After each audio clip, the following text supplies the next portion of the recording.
Andrew, Carr and Hunter Sallis. This goes for both of you guys. Just after Georgia Tech on Tuesday, how much team reflection, introspection, whatever you want to call it, was done going into this game? I'll take it. I just think a big focus for us this week, end of the week, after Georgia Tech was getting back to just having fun and loving the game, trusting each other and playing together. I felt like, especially obviously in the first half, we were pressing a little bit and it kind of, and that was just a combination of the whole team. And so we wanted to get back and, understanding how good we really are as a basketball team and get back to that, having fun and gelling together. So. Andrew, just walk me through, I guess, the senior night festivities and what it was like for you to be honored here with, potentially your final game at the Joel. Obviously none of us know what next season has in store for you, but just thoughts of going through that and being here in front of the fans and having this kind of game. Yeah, definitely. I think it's a special moment with friends and family that I'll never forget. It's always thankful for all the fans in the Joel. They gave me a wonderful standing ovation there, and like you said, you don't really know. It could be potentially, but it's a great opportunity for me to come in here, be next to my brothers and everybody that I've gone to war with for this past year, and it was really an honor and a special moment with my family. Hunter, you had 15 in the first half, was kind of like going wild, right? But then you didn't necessarily hunt for your shot as much in the second half, but the offense was flowing beautifully. You guys had 15 assists tonight, and we're just clicking on all cylinders. What led to such great offensive efficiency, especially in the second half? I've said this before. We got a lot of guys that can go, and I feel like when I don't have to force anything or hunt a shot, I feel like that's when our offense is at its best. And, we were just going with the flow today, and I know good things happen. And Andrew, it looked like the high-low game with you and Efton was really working well. Have you guys kind of just get more comfortable each game?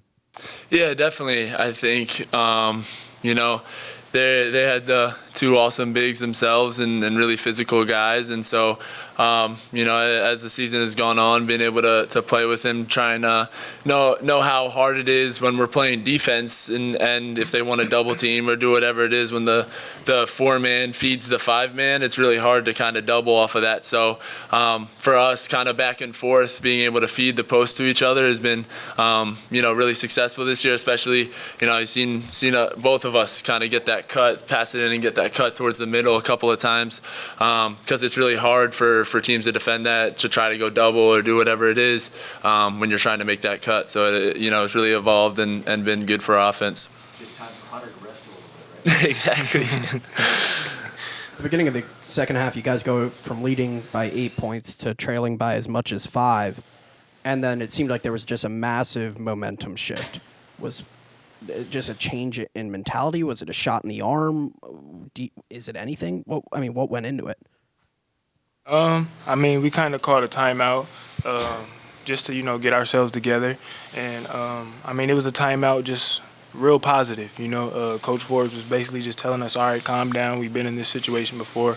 And now it's time to, go out there and send a blow. And I feel like we went out there and really executed. I think we got a 3-point play coming right out of there. So, that was huge for us to get it turning for sure.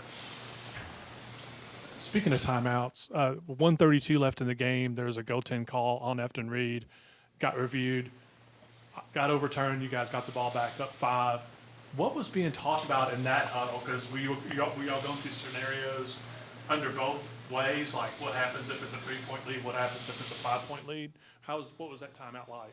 Yeah, I think the coaches do a good job of preparing us for all of the different scenarios. So, even throughout the game, throughout the last 2 minutes, no matter it is, whenever we get a chance at a free throw or offensively or defensively, we're talking through every scenario. If we're only up 4 versus 5 or only up 3 versus 4, what defenses we're in. And so, the coaches do a good job of communicating that to us on the floor. But then, I think we all do a really good job of leading on the court. Efton, Cam, Hunter, everybody in Boopy are all, attentive to that and, keep each other accountable when we're out there to try and, execute what we're trying to do.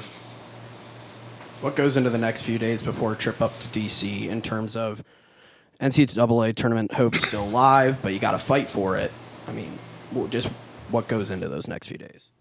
I say just focusing on details. I mean, that's kind of what we did with going into Clemson, just making sure that we got a lot of things down and, not going too hard. I feel like being well rested is also important. So definitely those two things for sure.